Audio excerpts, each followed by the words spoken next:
નમસ્તે જય મે મિત્રો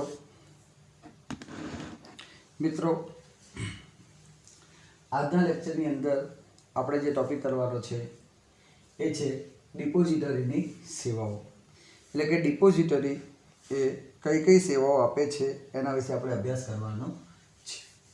ડિપોઝિટરીની સેવાઓ, ડિપોઝિટરી કયા કયા પ્રકારની સેવાઓ આપે છે, તો અહીં આપણને 9 પ્રકારની સેવાઓ ડિપોઝિટરીની જોવા મળે છે કે જે આ સેવાઓ અલગ અલગ છે જે ડિપોઝિટરી આપે છે.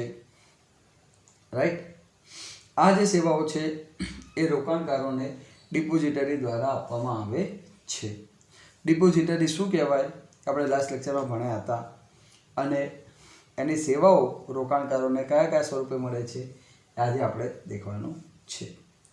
ડિપોઝિટરી એક પ્રકારના એવા વ્યક્તિ છે કે જે ગ્રાહકના જે પણ ડિમટીરિયલાઇઝ સ્વરૂપની સિક્યોરિટી છે એને ભૌતિકની સ્વરૂપની જામીનગીરીઓને ડિમટીરિયલાઇઝમાં ફેરવ્યા પછી એ જે જામીનગીરીઓ છે એના સોદા કરતી વખતે એની અંદરની જે સેવાઓ આપવાનું કામ એ ડિપોઝિટરી કરે છે. ડિપોઝિટરી એની અંદર જે સેવાઓ આપે છે એ આ પ્રકારની સેવાઓ આપણને જોવા મળે છે. જે સેવાઓ આપણે વાત કરીએ કે જે જામીનગીરીની ખરીદ વેચાણ કરતા હોય એ લોકો માટે આ પ્રકારની સેવાઓ એ ડિપોઝિટરી દ્વારા આપવામાં આવે છે. ડિપોઝિટરી એ કયા વ્યક્તિ છે આપણને ખબર છે કે ભૌતિક સ્વરૂપની જામીનગીરીઓને જે ઇલેક્ટ્રોનિક સ્વરૂપમાં ફેરવવા, એટલે કે ડિમટીરિયલાઇઝ કરવું અને એ સેવાને જાળવી રાખવી એટલે કે એક પ્રકારના બેંક જેવું કામ કરે છે. બેંકમાં તમે પૈસા ભર્યા પછી બેંકના તમારા વ્યવહારો જે છે, લેવડ દેવડના વ્યવહારો, બેંકની અંદરના જે પણ તમારા જામીન બધા હિસાબો રાખવાનું કામ જેવું બેંક કરે છે નાણાંનું, એવું જ શેર બજાર છે, એમાં સ્ટોક છે, શેર છે, એની અંદર જે પણ તમે શેર ખરીદ્યા કે જે પણ તમારા શેર હોય એનો હિસાબ રાખવો, શેરની લેવડ દેવડ અને એના હિસાબ પતાવવાનું કામ એ ડિપોઝિટરી કરે છે. ડિપોઝિટરીની જે સેવાઓ છે એ આ પ્રકારની સેવાઓ આપણને જોવા મળે છે. ડિમટીરિયલાઇઝેશન, ઓછા ખર્ચે જામીનગીરીઓની સરળ ફેરબદલી, સોદાની ઝડપી પતાવટ, ગ્રાહકના ખાતામાં નોંધ, ગીરો મૂકવાની સગવડ, ખાતું સ્થગિત કે બંધ કરવાની સગવડ, માહિતી નોંધ અને ગ્રાહકને સંગ્રહ, રોકાણકારો અને પતાવટ ગૃહ વચ્ચે કડી અને ઇન્ટરનેટ દ્વારા સેવાઓ. આ જે લિસ્ટ આપેલું છે આ સેવાઓ ડિપોઝિટરી આપે છે. ડિપોઝિટરી એ શું કહેવાય એના વિશે આપણે દેખ્યું હતું. ડિપોઝિટરી એક એવા વ્યક્તિ છે કે જે આ ગ્રાહકની જે જામીનગીરીના લગતા સોદાની અંદર એ પોતાનું કામ પતાવે છે. ભારતની અંદર હાલમાં 2 ડિપોઝિટરી કાર્યરત છે. એક છે NSDL અને બીજા છે CDSL, જે આપણે દેખ્યું હતું. રાઈટ, આનો અભ્યાસ કરીએ એના પહેલાં આપણે લાસ્ટ લેક્ચરમાં ભણ્યા હતા એના વિશે થોડુંક રિવિઝન કરી લઈએ, પછી આપણે આગળ વધીએ. બાળકો, આપણે લાસ્ટ લેક્ચરની અંદર જે આપણો ટોપિક ચાલતો હતો એની અંદર આપણે 3 ટોપિક ભણ્યા હતા. ડીમેટ ખાતાનો ખ્યાલ. ડીમેટ ખાતું એટલે શું કહેવાય છે? ડિમટીરિયલાઇઝ ખાતું. ડીમેટ એટલે ડિમટીરિયલાઇઝ ખાતું, એટલે કે જે આપણી જામીનગીરીઓ ભૌતિક સ્વરૂપની હતી એને તમે ઇલેક્ટ્રોનિક સ્વરૂપમાં ફેરવો એને ડિમટીરિયલાઇઝ કહેવાય. અને એ જામીનગીરીઓને ઇલેક્ટ્રોનિક સ્વરૂપમાં ફેરવ્યા પછી એના જે સોદાઓ થાય છે એને ડિમટીરિયલાઇઝ એટલે કે ડીમેટ કહેવાય છે. આ ડીમેટ ખાતાની અંદર જે પણ ભૌતિકને ઇલેક્ટ્રોનિક સ્વરૂપમાં ફેરવી અને એ જે જામીનગીરીઓને આપણે સાચવીએ છીએ જે એ ડીમેટ ખાતાની અંદર સાચવવામાં આવે છે. અને ડીમેટ ખાતાની અંદર જે પણ ગ્રાહકને જામીનગીરીઓના ખરીદ વેચાણના સોદા કરવા હોય તો એ ડીમેટ ખાતા દ્વારા એના ખરીદ વેચાણના સોદા થતા હોય છે. જામીનગીરીઓના ખરીદ વેચાણના બધા સોદાઓ ડીમેટ ખાતા દ્વારા થતા હોય છે. ત્યાર પછી આપણે ડિપોઝિટરી વિશે દેખ્યું હતું. ડિપોઝિટરી એ કાયદો ઓગસ્ટ 1996માં આવ્યો હતો. એની અંદર દેખ્યું હતું કે ભૌતિકને ઇલેક્ટ્રોનિક સ્વરૂપમાં ફેરવવું અને જાળવી રાખવાનું કામ કરે છે. 2 ડિપોઝિટરી અવેલેબલ છે ભારતમાં, NSDL, CDSL. આ બધા પોઈન્ટો આપણે દેખ્યા હતા અને એ દરેકની આપણે ચર્ચાઓ કરી હતી. આ પોઈન્ટનું થોડુંક રિવિઝન કરી લઈએ. તો देखो શું કહે છે, ભૂતકાળમાં કંપનીઓ શેર હોલ્ડરને ભૌતિક સ્વરૂપે જે શેર આપતી હતી આ શેરને કાગળ સ્વરૂપે હતા, જેને આપણે સામાન્ય ભાષામાં શેર સર્ટિફિકેટ કહીએ છીએ. ભૂતકાળમાં જે કાગળ સ્વરૂપના શેર હતા કંપની પાસે, જે કાગળ સ્વરૂપે શેર આપતી હતી એને સામાન્ય ભાષામાં આપણે શેર સર્ટિફિકેટ કહીએ છીએ. શેરની ફેરબદલી માટે ફેરબદલી ફોર્મ ભરવું પડતું. આ જે કાગળ સ્વરૂપના શેર હતા એની ફેરબદલી કરવા માટે આપણે ફેરબદલીનું ફોર્મ ભરવું પડતું હતું. એ ફેરબદલી માટેનું ફોર્મ ભરવું પડતું હતું અને એની સાથે ભૌતિક શેર આપણે કંપનીમાં મોકલી આપવા પડતા હતા. ફોર્મ ભર્યા પછી જે આપણી પાસે ભૌતિક શેર હતા એ શેરને આપણે કંપનીની અંદર મોકલી આપવા પડતા હતા, કારણ કે જે ભૌતિક સ્વરૂપના આપણી પાસે જે શેર હતા એ શેરને આપણે જે પણ હોય આપણી પાસે એ જૂના શેર કેન્સલ કરાવવા પડે અને એના બદલામાં નવા શેર આવે. એટલે જૂના શેર જે છે એ બધા ફેરબદલી કરી એનું ફોર્મ ભરવું પડે, તમારું નામ લખવું પડે વેચનાર તરીકે, સામેવાળાને ખરીદનાર તરીકે લખવું પડે અને એના આખા જે બધા શેર સર્ટિફિકેટ એક કાગળમાં પેક કરી અને રેડી કરી અને મોકલી આપવા પડે. જ્યારે આ શેર તમે સામેવાળાને મોકલી આપો, જે તમે પાછા શેર બજારને મોકલી આપો એટલે એ શેર જૂના કેન્સલ થઈ જાય કંપનીની અંદર, એના બદલામાં નવા છપાય અને નવા શેર જે છપાયા એ બધા જ રેડી થઈ અને કંપની તમને મોકલી આપે. એટલે આ બધી વિધિ લાંબી હતી, જટિલ હતી અને ખર્ચાળ હતી. એટલે શું કહે છે, આની અંદર જે આ વિધિ લાંબી, જટિલ અને કંટાળાજનક હતી અને ખર્ચાળ પણ હતી. એટલે આ જે વિધિ હતી એને આ બધી જે તકલીફો હતી એ તકલીફોને નિવારવા માટે જે પણ આપણી જામીનગીરીઓ છે, શેર, ડિવેન્ચર, બોન્ડ, સરકારી જામીનગીરીઓ, યુનિટ વગેરે ઇલેક્ટ્રોનિક સ્વરૂપમાં જાળવવામાં આવે, ભૌતિકને ઇલેક્ટ્રોનિક સ્વરૂપમાં ફેરવી અને જાળવવામાં આવે, એવું કામ એ ડીમેટ ખાતા દ્વારા થાય છે. જે જામીનગીરીઓને ઇલેક્ટ્રોનિક સ્વરૂપમાં ફેરવવામાં આવે અને જાળવવામાં આવે એ કામ ડીમેટ ખાતા દ્વારા થાય છે. રાઈટ. તો ડિપોઝિટરી સંસ્થાઓ આ ભૌતિક સ્વરૂપની જામીનગીરીઓને ઇલેક્ટ્રોનિક સ્વરૂપમાં ફેરવી અને જાળવી રાખવાનું કામ કરે છે.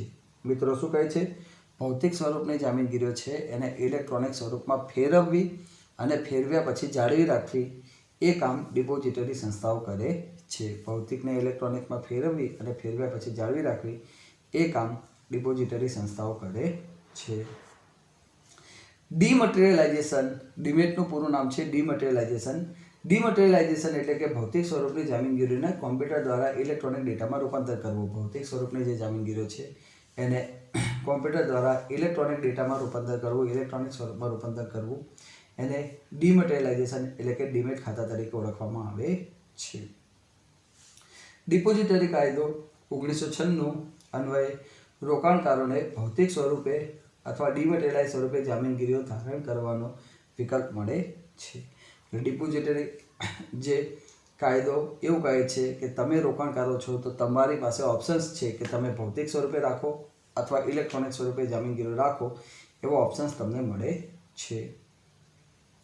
રોકાણકારે ડિપોઝિટરીની સેવા પ્રાપ્ત કરવી હોય તો તેને ડિપોઝિટરી પાર્ટિસિપન્ટ પાસે ડીમેટ ખાતું ખોલાવવું પડે છે.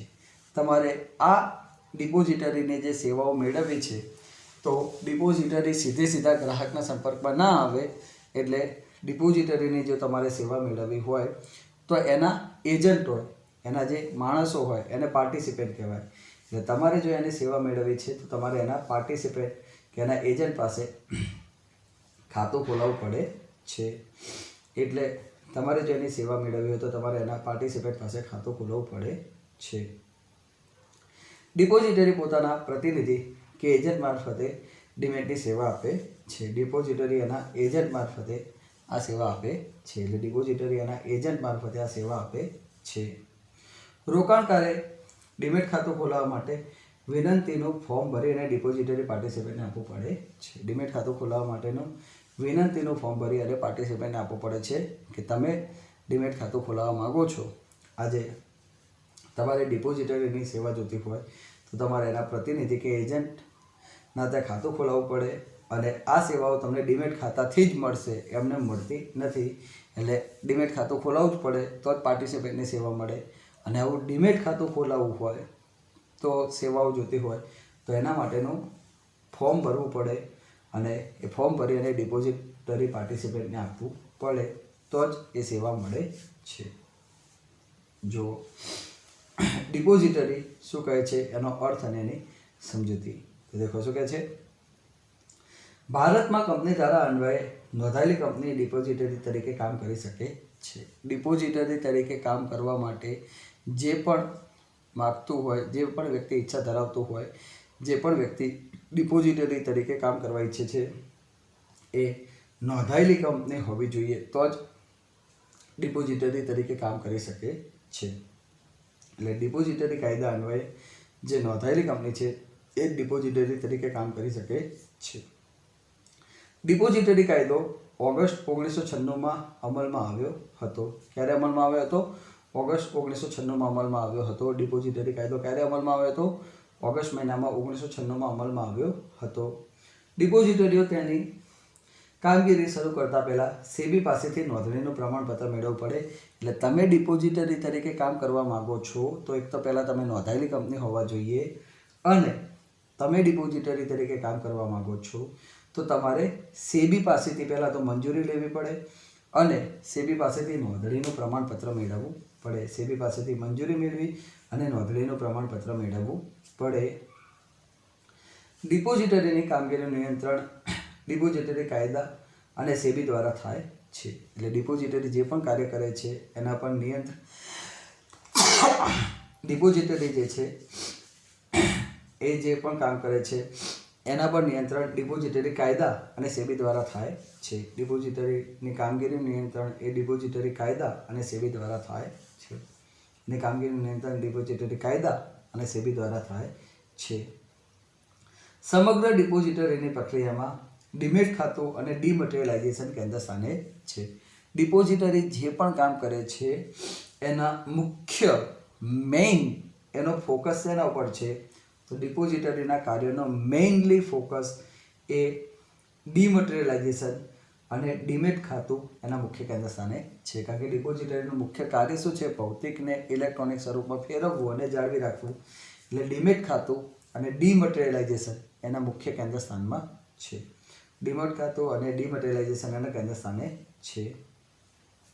ડિપોઝિટરીનું પ્રાથમિક કાર્ય ભૌતિક સ્વરૂપની જામીનગીરીઓને ઇલેક્ટ્રોનિક સ્વરૂપમાં પરિવર્તન કરવાનું અને એને ઇલેક્ટ્રોનિક સ્વરૂપમાં જાળવી રાખવાનું છે. ભૌતિક સ્વરૂપને ઇલેક્ટ્રોનિકમાં ફેરવવું અને એને જાળવી રાખવાનું કાર્ય છે. ભૌતિકને ઇલેક્ટ્રોનિકમાં ફેરવી અને જાળવી રાખવાનું કાર્ય છે. આ ઉપરાંત જામીનગીરીઓના સોદા સંબંધિત સેવા પૂરી પાડવી. જામીનગીરીઓનો જે સોદો કરવાનો છે એના માટેની સેવા પૂરી પાડવી. જામીનગીરીનો સોદો કરવા માટેની બધી સેવાઓ પૂરી પાડવાનું કાર્ય છે. એટલે ભૌતિકને ઇલેક્ટ્રોનિક સ્વરૂપમાં ફેરવી અને જાળવી રાખવાની અને એના માટેની જરૂરી સેવા પૂરી પાડવાનું કાર્ય એ ડિપોઝિટરીનું છે. ભારતમાં હાલમાં 2 ડિપોઝિટરી કાર્યરત છે. આપણે હાલ વાત કરીએ મુજબ કે ભારતની અંદર કેટલા ડિપોઝિટરી છે? તો કે 2. કયા કયા છે? NSDL અને CDSL. કયા કયા છે? NSDL અને CDSL. NSDL એટલે કે national security depository limited. NSDL એટલે કે નેશનલ સિક્યોરિટી ડિપોઝિટરી લિમિટેડ અને CDSL એટલે કે central depository service India limited. Central depository service India limited. ઉપરોક્ત બંને ડિપોઝિટરીઓ રોકાણકાર અને ગ્રાહકને તેમના પ્રતિનિધિ કે એજન્ટ એવા મધ્યસ્થીઓ દ્વારા સેવા આપે છે. આ બંને ડિપોઝિટરીઓ NSDL અને CDSL એ સીધા ગ્રાહકના સંપર્કમાં આવતા નથી. એ લોકો સીધા ગ્રાહકના સંપર્કમાં આવતા નથી. એ લોકો તેના એજન્ટ કે પ્રતિનિધિ દ્વારા મધ્યસ્થીઓ દ્વારા સેવા આપે છે. એના મધ્યસ્થીઓ દ્વારા ગ્રાહકને સેવા આપે છે. એટલે કે એમના પાર્ટિસિપેન્ટ એમના એજન્ટ દ્વારા ગ્રાહકના સંપર્કમાં આવે છે. તો એના જે મધ્યસ્થીઓ કે એજન્ટ દ્વારા એ લોકો સંપર્કમાં આવે છે તો એના મધ્યસ્થીઓ કે એજન્ટ કોણ હોય? આ જે ડિપોઝિટરી છે એ સીધા ગ્રાહક પાસે નથી જતા, એના એજન્ટ દ્વારા જાય છે. તો એના એજન્ટ કોણ હોય? તો એના એજન્ટ જે છે એ છે બેંક, નાણાકીય સંસ્થાઓ, શેર દલાલ. આ બધા ડિપોઝિટરી પાર્ટિસિપેટ તરીકે કામ કરે છે. બેંકો છે, નાણાકીય સંસ્થાઓ છે, શેર દલાલ છે, આ બધા પાર્ટિસિપેટ તરીકેની કામગીરી કરે છે. તો આ છે ડિપોઝિટરી પાર્ટિસિપેન્ટ આપણે વાત કરી. હવે ડિપોઝિટરી 2 છે આપણે વાત કરી, NSDL અને CDSL. તો એ પણ આપણે લાસ્ટ લેક્ચરમાં ચાલી ગયું હતું. એનો પણ આપણે થોડુંક રિવિઝન કરી લઈએ. તો પહેલાં આપણે વાત કરીએ, આપણે બે ટોપિકમાંથી આપણે પ્રથમ ટોપિક આપણો હતો એની વાત કરીએ NSDL એટલે કે નેશનલ સિક્યોરિટી ડિપોઝિટરી લિમિટેડ. NSDLનું ફૂલ ફોર્મ શું છે? National security depository limited. આ જે છે ડિપોઝિટરી એ કંપની સ્વરૂપે નોંધાયેલી છે, કારણ કે આપણે આગળ દેખ્યું કે કંપની હોય, નોંધાયેલી કંપની એ જ ડિપોઝિટરી તરીકે કાર્ય કરી શકે. એટલે શું કહે છે? NSDL એ કંપની દ્વારા અન્વયે સ્થપાયેલી જાહેર કંપની છે. NSDL એ શું છે? કંપની દ્વારા અન્વયે સ્થપાયેલી જાહેર કંપની છે, કારણ કે કંપની હોય એ જ ડિપોઝિટરીનું કાર્ય કરી શકે. તેની નોંધણી સેબીમાં 1996માં થઈ હતી. NSDLની નોંધણી ક્યારે થઈ હતી? 1996માં. ક્યારે થઈ હતી? 1996માં. હવે NSDLની સ્થાપના કરી કોને હતી? એની જે નોંધણી 1996માં થઈ હતી એની કોને કરી હતી? તો NSDLની સ્થાપના નેશનલ સ્ટોક એક્સચેન્જ અને કેટલીક નાણાકીય સંસ્થાઓના સહયોગથી કરવામાં આવી હતી. કોને કરી હતી? નેશનલ સ્ટોક એક્સચેન્જ અને નાણાકીય સંસ્થાઓના સહયોગથી થઈ હતી. આજે અહીંયા શું કહે છે? NSDL જે છે એની જે સ્થાપના 1996માં થઈ હતી અને એની કોને કરી હતી? તો કે નેશનલ સ્ટોક એક્સચેન્જ અને કેટલીક નાણાકીય સંસ્થાઓ દ્વારા એની સ્થાપના કરવામાં આવી હતી. નેશનલ સ્ટોક એક્સચેન્જ અને નાણાકીય સંસ્થાઓ દ્વારા એની સ્થાપના કરવામાં આવી હતી. ઓકે, કોને? નેશનલ સ્ટોક એક્સચેન્જ અને નાણાકીય સંસ્થાઓ બંને ભેગા થઈને એની સ્થાપના કરી હતી. NSDLની સ્થાપના કંપની દ્વારા અન્વયે જાહેર કંપની સ્વરૂપે થયેલી હોવાથી તેનું સંચાલન સંચાલક મંડળ દ્વારા થાય છે. આજે કોઈ પણ કંપની હોય એની સ્થાપના જો કંપની તરીકે થઈ હોય તો એનું સંચાલન કોણ કરે? કંપનીનું સંચાલન સંચાલક મંડળ એટલે કે બોર્ડ ઓફ ડિરેક્ટર કરે છે. એટલે કે NSDLની સ્થાપના કંપની સ્વરૂપે થઈ હતી એટલે એનું સંચાલન એ બોર્ડ ઓફ ડિરેક્ટર દ્વારા થાય છે. NSDL તેના કાર્યો તેના નિમાયેલા ડિપોઝિટરી પાર્ટિસિપન્ટ દ્વારા કરાવે છે.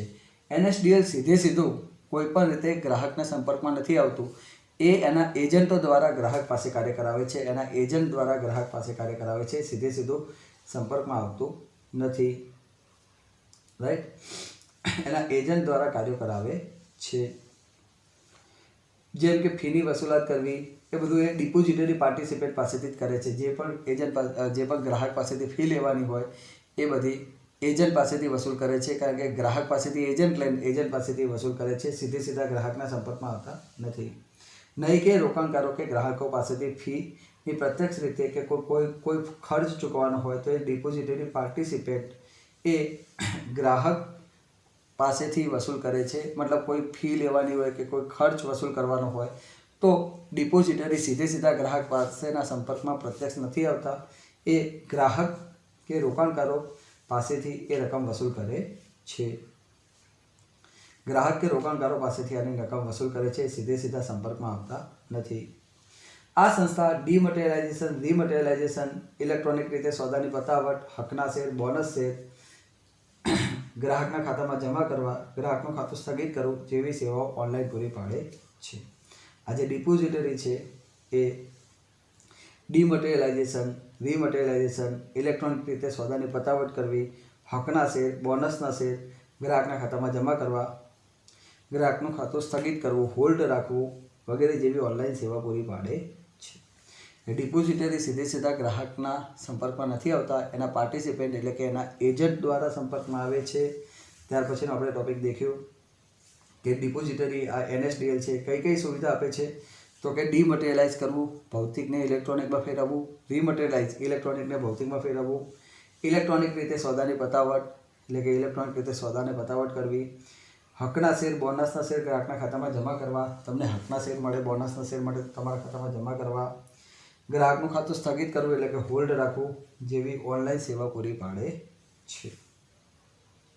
સ્થગિત કરવું કે હોલ્ડ રાખવું એવું કેમ જરૂર પડે? તો થોડાક સમય સુધી ગ્રાહક કોઈ કારણસર બહાર હોય કે કોઈ કારણસર ગ્રાહક એ પોતાના ખાતામાં સોદા કરવા નથી માગતો તો એટલા સમય માટે ખાતાને સ્થગિત રાખવું હોય તો એ હોલ્ડ રાખવાનું કામ એ ડિપોઝિટરી કરે છે. એટલે શું થાય? કારણ કે શેર બજારમાં એવું છે કે જો તમારું ખાતું વપરાયા વગરનું પડ્યું રહે થોડા સમય સુધી તો એ ડોરમેટ થઈ જાય, ડીએક્ટિવેટ થઈ જાય.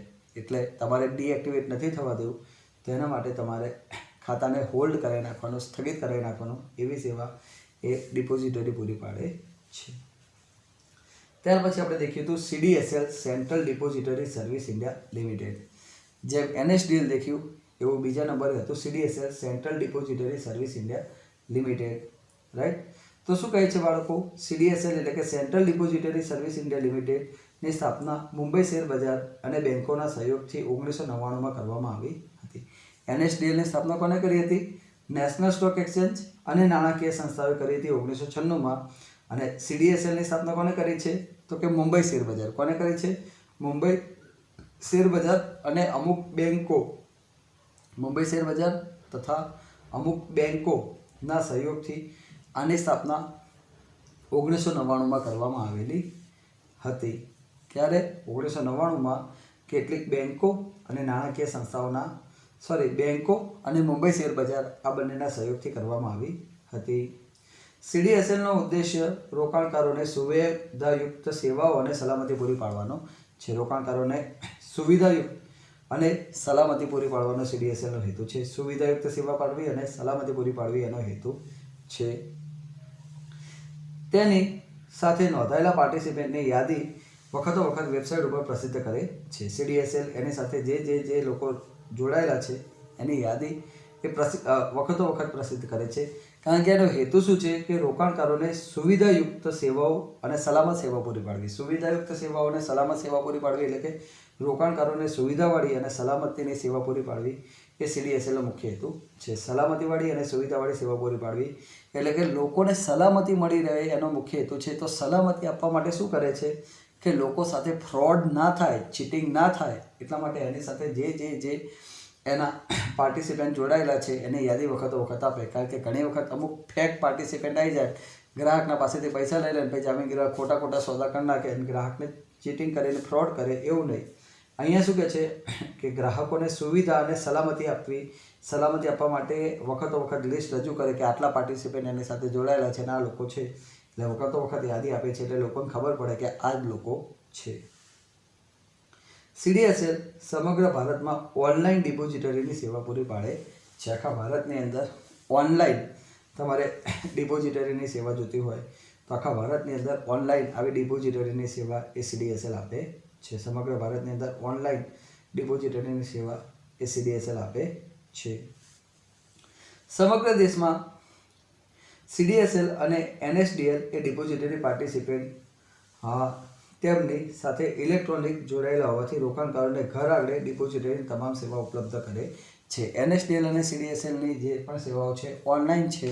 એટલે કે રોકાણકારોને ઘરે બેઠા જામીનગીરીને લગતા બધા જ સુવિધાઓ એમને ઘરે બેઠા ઘર આગળ એમને પ્રાપ્ત થાય છે. NSDL અને CDSLની કેન્દ્રિત તથા દરેક વ્યવહાર પર નજર રાખે છે.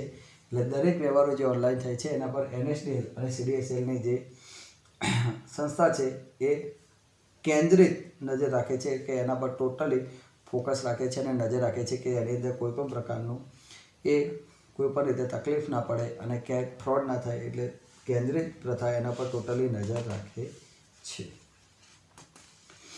તો NSDL CDSL ડીમેટ ખાતાનો ખ્યાલ એટલે કે ડિમેટેરિયલાઇઝ અને ડિપોઝિટરી જે શું કહેવાય એના વિશે આટલું આપણે લાસ્ટ લેક્ચરમાં ભણ્યા હતા, જેનું આપણે રિવિઝન કરી લીધું. હવે આપણે ડિપોઝિટરીનો ટોપિક આપણે જે ભણ્યો અને NSDL CDSL બે ડિપોઝિટરી આપણે દેખ્યા, ટોપિક ભણ્યો અને બે ડિપોઝિટરીઓ આપણે દેખ્યા. હવે આજના ટોપિકની અંદર આપણે આ બંને ડિપોઝિટરી જે દેખ્યા એ ડિપોઝિટરી કઈ કઈ સેવાઓ આપે છે, બંને ડિપોઝિટરી આપણે દેખ્યા. તો હવે આ ડિપોઝિટરી કયા કયા પ્રકારની સેવાઓ આપે છે એનો આપણે અભ્યાસ કરવાનો છે. તો આ જે ડિપોઝિટરી છે એ ભૌતિકને ઇલેક્ટ્રોનિક સ્વરૂપમાં જામીનગીરીઓને ફેરવે છે અને એને જાળવી રાખે છે. એટલે કે તમારી જામીનગીરીઓને મેન્ટેન કરે છે. તો કયા સ્વરૂપે મેન્ટેન કરે છે અને કઈ સેવાઓ આપે છે એ આપણને અહીંયા જોવા મળે છે. દેખો, પ્રથમ શું કહે છે તમને? ડીમટીરિયલાઇઝેશન અને રીમટીરિયલાઇઝેશન. ડીમટીરિયલાઇઝેશન અને રીમટીરિયલાઇઝેશન એટલે કે તમારી જે ભૌતિક સ્વરૂપની જામીનગીરી છે એને ઇલેક્ટ્રોનિક સ્વરૂપમાં ફેરવવામાં આવે એને કહેવાય ડીમટીરિયલાઇઝેશન. ભૌતિક સ્વરૂપની જામીનગીરીને ઇલેક્ટ્રોનિક સ્વરૂપમાં ફેરવવામાં આવે એને ડીમટીરિયલાઇઝેશન કહે છે અને એને ફેરવ્યા પછી એને જાળવી રાખવાનું કામ અહીંયા થાય છે. ભૌતિક સ્વરૂપની જામીનગીરીઓને ડીમટીરિયલાઇઝ દ્વારા ઇલેક્ટ્રોનિક સ્વરૂપમાં ફેરવી અને જાળવી રાખવાનું કામ અહીંયા થાય છે. ડીમેટ ખાતામાં જામીનગીરીઓની જાળવણી કરવામાં આવે છે, એટલે કે આને ઇલેક્ટ્રોનિક સ્વરૂપમાં ફેરવી એટલે કયા ખાતામાં જતી રહે? ડીમેટ ખાતામાં. અને ડીમેટ ખાતામાં એને જાળવી રાખવાનું કામ કરે છે. પરિણામે જામીનગીરીઓ ચોરાઈ જવાનો કે નષ્ટ થવાનો ભય રહેતો નથી. ભૌતિક સ્વરૂપની જામીનગીરીઓ તો ચોરાઈ જાય એવી પણ બીક રહે, જ્યારે ઇલેક્ટ્રોનિક સ્વરૂપમાં ફેરવ્યા પછી એને ચોરાઈ જવાનો કે નષ્ટ થવાનો ભય રહેતો નથી. આ અર્થમાં ડિપોઝિટરી જામીનગીરીઓની જાળવણી કરતી એક બેંક ગણાય છે. એટલે આ જામીનગીરીઓ ચોરાઈ જવાનો કે નષ્ટ થવાનો કોઈ ભય રહેતો નથી. એટલે ડિપોઝિટરી જે છે એ ઇલેક્ટ્રોનિક સ્વરૂપની જામીનગીરીને સાચવે છે. એટલે જામીનગીરી ચોરાઈ જવાનો કે નષ્ટ થવાનો ભય જ નથી રહેતો, કારણ કે ઇલેક્ટ્રોનિક સ્વરૂપમાં જતી રહે. અને ઇલેક્ટ્રોનિક સ્વરૂપમાં જતી રહે એટલે એને ચોરાઈ જવાનો કે નષ્ટ થવાનો કોઈ ભય રહેતો નથી. આ અર્થમાં ડિપોઝિટરી એ જામીનગીરીઓની સાચવણી કરતી એક બેંક કહેવાય. તમારી જે જામીનગીરીઓ છે એને સાચવણી કરતી અને રખેવાળી કરતી એક બેંક ગણાય છે. ડીમેટ સ્વરૂપે જળવાયેલી જામીનગીરીઓનું રોકાણકાર ઈચ્છે તેની ઈચ્છા અનુસાર રીમટીરિયલાઇઝેશન પણ કરી શકે છે. તમે ભૌતિકને ઇલેક્ટ્રોનિક સ્વરૂપમાં ફેરવી અને ડીમટીરિયલાઇઝ કહેવાય, પણ તમને જરૂર નથી કે તમારે ઇલેક્ટ્રોનિક નથી રાખવી, તો તમે ફરીથી એને ઇલેક્ટ્રોનિકને ભૌતિક સ્વરૂપમાં ફેરવો. તમારી ઈચ્છા સ્વરૂપ તમે એને રીમટીરિયલાઇઝ એટલે કે ફરીથી ભૌતિક સ્વરૂપમાં લાવી શકો છો. ભૌતિકને ઇલેક્ટ્રોનિકમાં ફેરવ્યું એટલે ડીમટીરિયલાઇઝ કહેવાય, અને તમારી ઈચ્છા નથી તો ઇલેક્ટ્રોનિકને ફરીથી રિપ્લેસ કરીને ભૌતિકમાં ફેરવી નાખો તો એને રીમટીરિયલાઇઝ કહેવાય છે. તો રોકાણકાર એની ઈચ્છા પ્રમાણે ડીમટીરિયલાઇઝ અથવા તો રીમટીરિયલાઇઝેશન કરી શકે છે. ત્યાર પછી બીજો ટોપિક આપણે દેખ્યો. હવે દેખીએ કે ઓછા ખર્ચે જામીનગીરીઓની સરળ ફેરબદલી. ઓછા ખર્ચે જામીનગીરીઓની સરળ ફેરબદલી એટલે કે જે જામીનગીરીઓની ફેરબદલી થાય છે એ ઓછા ખર્ચે અને સરળતાથી થાય છે. ઓછા ખર્ચે અને સરળતાથી એટલે શું કહે છે અહીંયા? ડિપોઝિટરી સેવાને કારણે જામીનગીરીઓની ફેરબદલી ઝડપથી થાય છે. આજે ડિપોઝિટરીઓ તમને એટલી બધી સારી સેવા પૂરી પાડે છે કે એની ઘણી બધી સારી એવી સેવા છે કે જેના કારણે તમારી જામીનગીરીની ફેરબદલી ઝડપથી થાય છે. ડિપોઝિટરીની આજે ઘણી બધી સારી એવી સેવાઓ મળે છે અને આ સેવાઓને કારણે જામીનગીરીઓની ફેરબદલી ઝડપથી થાય છે અને ઇન્સ્ટન્ટ થાય છે. કાગળ કામકાજમાં ઘટાડો થાય છે. આજે ડિપોઝિટરીની સેવાઓ એટલી છે એના કારણે ઝડપથી સોદા થાય છે અને કાગળ કામકાજમાં ઘટાડો થાય છે, કારણ કે બધું હવે ઇલેક્ટ્રોનિક સ્વરૂપમાં આવી ગયું એટલે કાગળ કામકાજ બધા ઘટી જાય છે. પહેલાં બધું એને તમારે ફેરબદલી કરવા હોય તો બધા સહી કરવું પડે, ફેરબદલીનું ફોર્મ ભરવું પડે, શેર કુરિયર કરવા પડે, ત્યાંથી નવા આવે એટલે કાગળ કામકાજ ઘણું હતું. હવે બધું ઇલેક્ટ્રોનિક થઈ ગયું એટલે સોદાઓ ઝડપી થાય છે અને ઝડપી ફેરબદલી થાય છે. ઇન્સ્ટન્ટ આજે વેચે કાલ તો ફેરબદલી થઈ જાય એટલે બધા કાગળ કામકાજમાં ઘટાડો થાય છે. ભૌતિક શેરની ફેરબદલી સાથે સંકળાયેલા પ્રશ્નો અહીંયા દૂર થઈ જાય છે. ભૌતિક શેરની ફેરબદલી સાથે જોડાયેલા જે પ્રશ્નો તો બધા દૂર થઈ જાય છે. બનાવટી ફેરબદલી, ખામીયુક્ત ડિલિવરી, જે બનાવટી ફેરબદલી થતી હતી, ખામીયુક્ત જે ડિલિવરી થતી હતી, આ ઉપરાંત રોકાણકારોને જે દલાલી ખર્ચ ચૂકવવો પડતો હતો, ટપાલ ખર્ચ, કુરિયર ખર્ચ, સ્ટેમ્પ ડ્યુટી વગેરે જે ખર્ચા ચૂકવવા પડતા હતા એ બધામાં ઘટાડો થઈ જાય છે. તો દેખો શું કહે છે? બનાવટી જે ફેરબદલી થતી હતી, ઘણી વખત ફેક શેર બની જતા હતા. ખામીયુક્ત ડિલિવરી, ઘણી વખત ખામીયુક્ત ડિલિવરી થતી હતી. રોકાણકારોને દલાલીનો ખર્ચ ચૂકવવો પડતો, ટપાલ ખર્ચ, કુરિયર ખર્ચ, સ્ટેમ્પ ડ્યુટી વગેરે જે ખર્ચા ચૂકવવા પડતા હતા એ બધામાં બચત થઈ જાય છે. ડિપોઝિટરીને કારણે ફક્ત એક શેરનો પણ વેપાર થઈ શકે છે. ડિપોઝિટરીની સેવા એટલી પાવરફુલ છે કે એની અંદર તમને પહેલાં એવું હતું કે તમે એક શેરનો સોદો કરો તો ખૂબ મોંઘું પડતું, કારણ કે એનો કુરિયર કરો ના અંતે.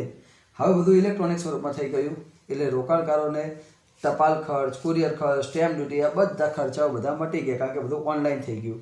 એટલે એના કારણે તમે એક શેરની પણ લેવેચ કરવી હોય તો તમે અહીંયા કરી શકો છો. ઓનલાઈન ડાયરેક્ટ યસ કે નો ક્લિક કર્યું ડાયરેક્ટ થઈ ગયો સોદો.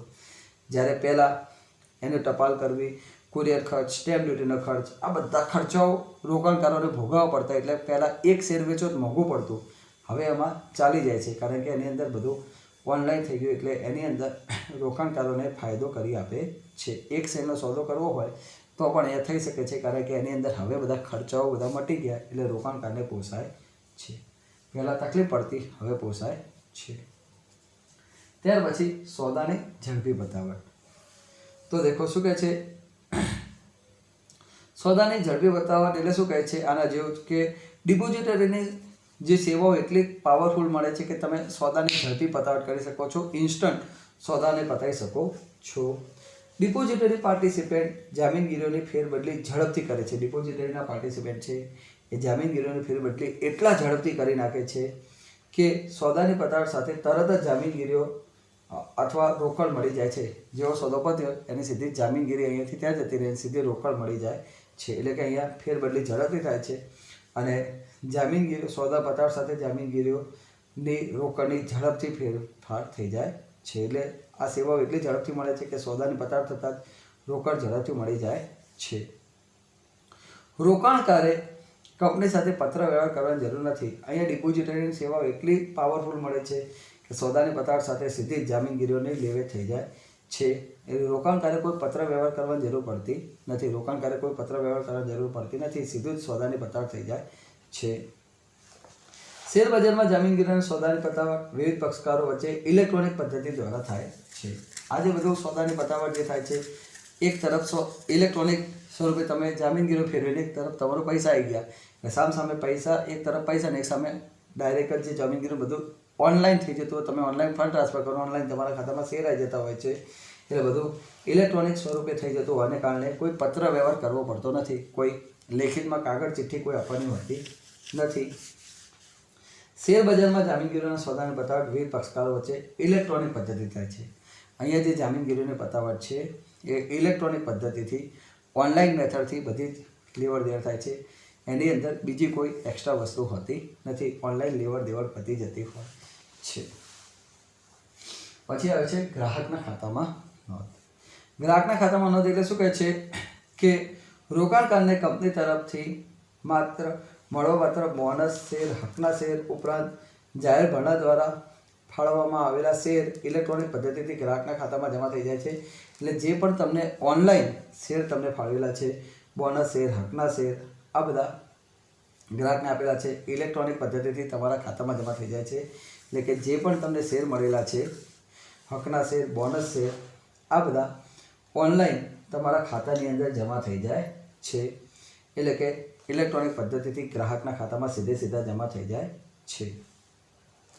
જે તમને હકના શેર, બોનસના શેર, આજે બધા શેર આપવામાં આવ્યા, ઓનલાઈન સીધા તમારા ખાતામાં જમા થઈ જાય છે.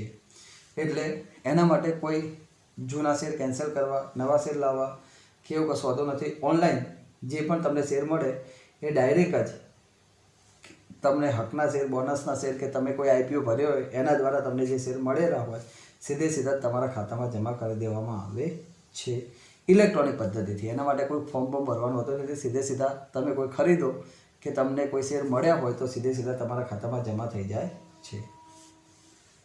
પછી ગીરો મૂકવાની સગવડ. ગીરો મૂકવાની સગવડ શું કહે છે?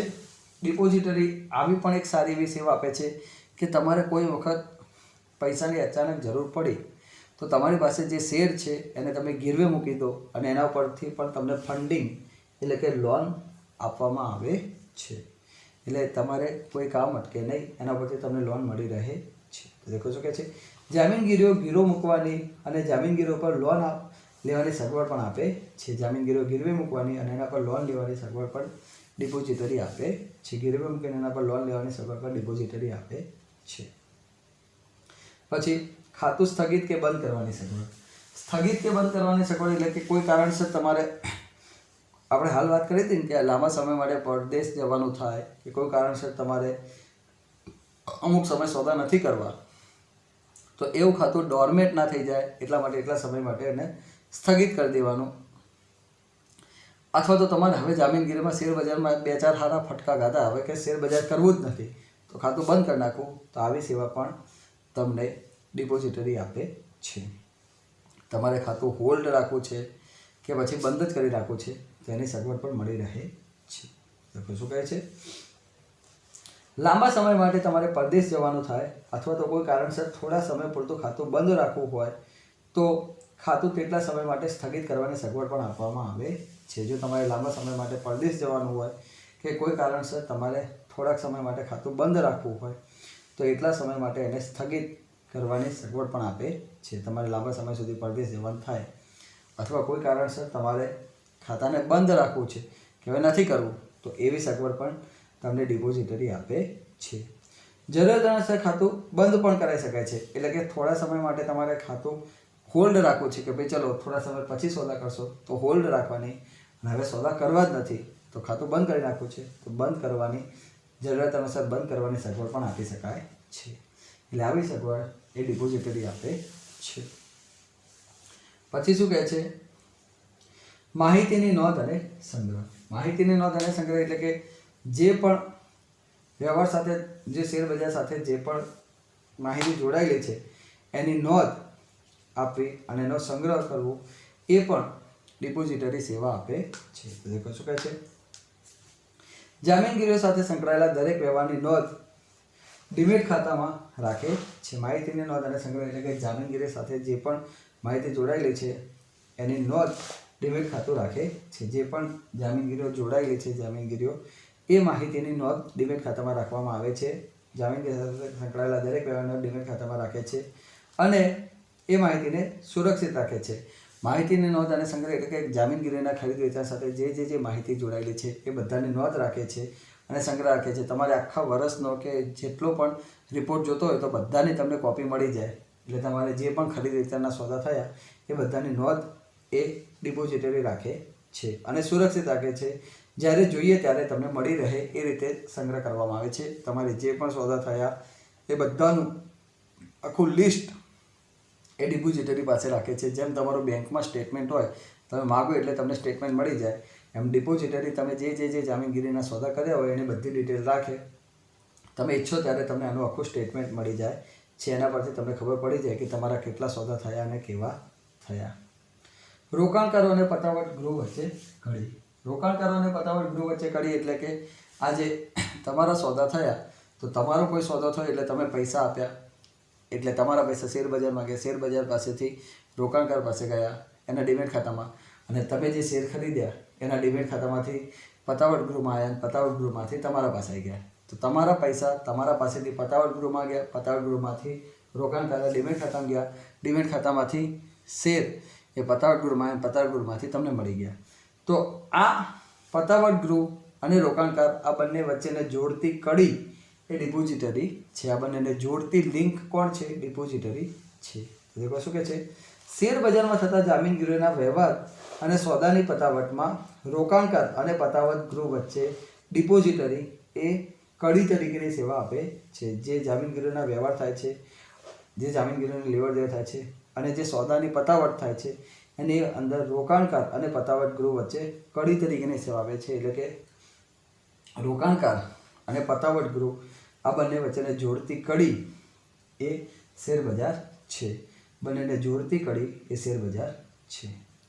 ઇન્ટરનેટ દ્વારા સેવાઓ. ઇન્ટરનેટ દ્વારા સેવા શું કહે છે? ડિપોઝિટરી તેના પાર્ટિસિપન્ટ દ્વારા રોકાણકારને ઇન્ટરનેટ દ્વારા વ્યાજબી ભાવે સેવા પૂરી પાડે છે. એટલે ડિપોઝિટરી એના પાર્ટિસિપન્ટ દ્વારા ઓનલાઈન બધી સેવા પૂરી પાડે છે. ઇન્ટરનેટ ઓનલાઈન સેવા પૂરી પાડે છે એટલે કે જે રોકાણકાર છે એને ઘરે બેઠા બધી સેવાઓ મળી જાય છે, ઓનલાઈન બધી સેવા મળી જાય છે. એટલે કે રોકાણકારો ઇન્ટરનેટ દ્વારા ડિપોઝિટરી પાર્ટિસિપન્ટ રોકાણકારોને ઇન્ટરનેટ દ્વારા વ્યાજબી ભાવે સેવા પૂરી પાડે છે. એટલે કે ઇન્ટરનેટ દ્વારા અને રોકાણકારોને બધી ઓનલાઈન સેવા મળી જાય છે. એટલે કે તમારે ક્યાંય ભૌતિક જવાની જરૂર નથી, ઓનલાઈન ઘરે બેઠા બધી લેવડ દેવડ, ખરીદ વેચાણ બધું ઘરે બેઠા પતી જાય છે. ગ્રાહકને ખાતાની છેલ્લામાં છેલ્લી માહિતી પણ મળી જાય છે. એના ખાતામાં શું લેવડ દેવડ થઈ, કેટલી લેવડ દેવડ થઈ, કયા પ્રકારની થઈ, બધી સેવાઓ ગ્રાહકને ઘરે બેઠા મળી જાય છે. એટલે અહીંયા બંને વચ્ચે કડી તરીકે કામ કરે છે અને એની અંદર જે પણ ડીલ થાય છે એની બધી જ માહિતી રોકાણકારને એના ઘરે બેઠા બધી જ અપડેટ મળી જાય છે.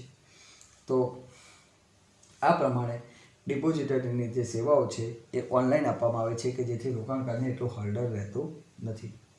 તો આટલું આપણે દેખ્યું. હવે નેક્સ્ટ લેક્ચરમાં આપણે જામીનગીરીના ખરીદ વેચાણ કરવું હોય તો એની આખી પ્રક્રિયા કઈ રીતે થાય એ દેખવાનું છે. પછી સેબીની સેવાઓ દેખવાની છે. એટલે આપણું ચેપ્ટર પૂરું થઈ જાય છે. રાઈટ? તો આજે આટલું રાખીએ છીએ. ત્યાર પછી આપણે બજાર પ્રક્રિયા સંચાલન 10મું ચેપ્ટર, છેલ્લું ચેપ્ટર રહેશે, એ પૂરું કરીએ એટલે આપણો આખો કોર્સ પૂરો થઈ જાય છે. તો આજે આટલું રાખીએ છીએ. નેક્સ્ટ લેક્ચરમાં નવા ટૉપિક સાથે આગળ વધીશું. Good bye. જય અંબે.